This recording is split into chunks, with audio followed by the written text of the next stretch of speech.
Hola, yo soy Gabriela Sevilla y te voy a explicar un poco sobre la aculturación del paganismo con el cristianismo en la Edad Media. Antes que nada me gustaría desglosar un poquito el título para que podamos entender la profundidad del tema. El paganismo es realmente del págano, que viene del latín pagamus, que significa campesino. Debemos comprender que el cristianismo es una religión que yo me atrevería a decir que es global y que todo el mundo ya la conoce. Y durante esos tiempos fue muy difícil llegar a los campesinos, ya que el cristianismo simplemente se va de una manera intelectual. Estas personas que tenían el cristianismo intelectual eran generalmente los sacerdotes, porque quieran o no, ellos crecían con el aprendizaje pues literalmente de la mano y de lado y de todos sus días cotidiano con la religión cristiana. Los campesinos no, ellos no tenían tanta información o no podían acceder tanto a lo que ofrecía esta religión. Es por eso que el pagano fue como todo esto contraparte del cristianismo, porque pues claramente no creían ni sabían qué era. Ya adentrándonos un poquito más en qué es el paganismo, realmente es toda esta onda folclórica, ya que son todas las culturas, creencias y tradiciones que pues la misma gente llegaba a hacer. La aculturación, ya dejando de lado lo que es el paganismo y el cristianismo, la aculturación es la fusión de dos religiones. Y aquí podemos notar, y de lo que vamos a hablar, es justamente la fusión del paganismo y del cristianismo. Es bastante curioso, chistoso, un tanto loco, porque pues son contrarias. Entonces vamos a hablar un poquito de ello. Para entenderlo, me gustaría dividir el cristianismo no en tipos, sino en contextos. Está el medieval, y el que se podría decir que es del que vamos a hablar, que es el popular. El medieval, claramente, como lo dice su nombre, es aquello que el como más viejito. En este se contaba que en el primer siglo se contaban las leyendas de los santos, porque fue esta transición de pasar a ser politeístas a obtener una religión apta como tal, que fue el cristianismo. Lo que hizo el cristianismo fue no quitar como el hecho de que adorábamos a muchos dioses, sino como darle a uno el poder o las riendas, y a todos los demás simplemente disminuirles de rango y llamarles santos. En el popular que estamos hablando ahorita, se trata más como de una fe que es guiada por los sacerdotes. En Europa nunca se dieron cuenta en qué momento estaba haciendo esta fusión de justamente las contrapartes. Sin embargo, lo podemos notar en dos aspectos que a mí me gustaría dividir, que para mí se me hicieron súper importantes tanto en la lectura como en el tema, que fue las fiestas, que son las fiestas y la literatura. Cuando Europa empezó a adoptar este cristianismo popular, nos empezamos a dar cuenta de una característica súper importante que me gustaría mencionar antes de adentrarnos como tal a las fiestas y a la literatura, que fue este trance de importancia de las mujeres hacia los hombres, es decir, el patriarcado, tristemente la verdad. ¿Cómo lo podemos notar? En la Divina Trinidad. La Divina Trinidad se daba a partir de la leyenda de Melina, un hada que tenía a dos hermanas, Melior y Palestina, y que se dice que su nombre está compuesto por el principio de Melior y el final de Palestina, Melina.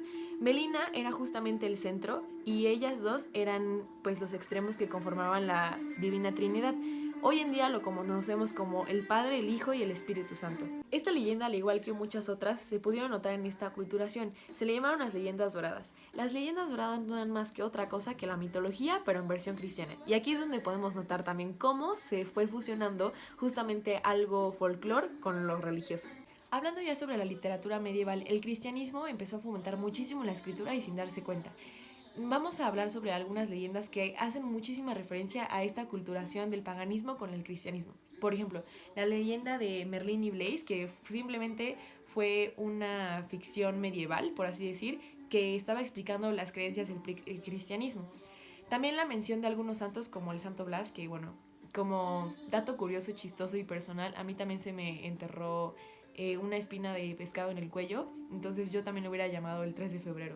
También algunos santos como Carporforo y Ninfodora, que eran santos que casi no eran mencionados por lo raro que eran. La leyenda del menhir de Mans. Y también encontramos una característica que era la relación de estas leyendas con la naturaleza. Por ejemplo, la relación que hubo con el primer dios, que fue un oso, con el rey Arturo o con Martín. Martín, recordemos que también él fue el que nos recordó lo que era el Fabilao, que es justamente estos deseos súper absurdos. Incluso se nota con los búlgares y con el mito canicular de la Vía Láctea, que está súper volado. Ahora vamos con el rasgo más característico para mí, que en donde se nota perfectamente la aculturación. Aparte me da mucha risa que dicen que fue como mucha coincidencia. Son las fiestas. Es muy chistoso ver cómo las fiestas paganas realmente celebraban como estos cambios de sol o cambios de estación. y las fiestas cristianas celebraban indirectamente lo mismo, pero con otro nombre y con otro objetivo o tópico de celebración. Por ejemplo, la Navidad se celebra justamente en invierno, la Pascua se celebraba en primavera y cuando celebraban a San Juan se celebraba en verano. Entonces tenía muchísimo que ver y técnicamente era lo mismo. El tema fue súper resumido, la verdad es que el tema es muchísimo más grande, es más abundante y tenemos muchísima profundidad por la cual podemos abordar. Sin embargo, solamente podía hablar 5 minutos y medio y creo que ya me estoy pasando un poquito y nada más me gustaría dar un cierre con mi conclusión. Para mí la mitología cristiana, en realidad, por mucho que lo quieran negar, fue una mitología paganista, pero cristianizada, para mí. Es muy obvio cómo hacen estas fusiones por mucho que lo quieran negar. Y bueno, yo me puse a investigar un poquito aparte de la lectura y veo que ahora el paganismo es visto como algo oscuro o algo totalmente contraparte del cristianismo. Es más, hasta las personas se preguntaban si al ser cristianos o católicos llegaban a ser incluso paganistas, porque pues podemos notar todos que justamente los cristianos están tomando muchas cosas de los paganistas y no le dan como ese crédito. Y se nota también en esta aculturación cómo mezclamos lo folclórico con la religión. Entonces, pues nada, yo me quedo con eso. Muchas gracias por tu atención.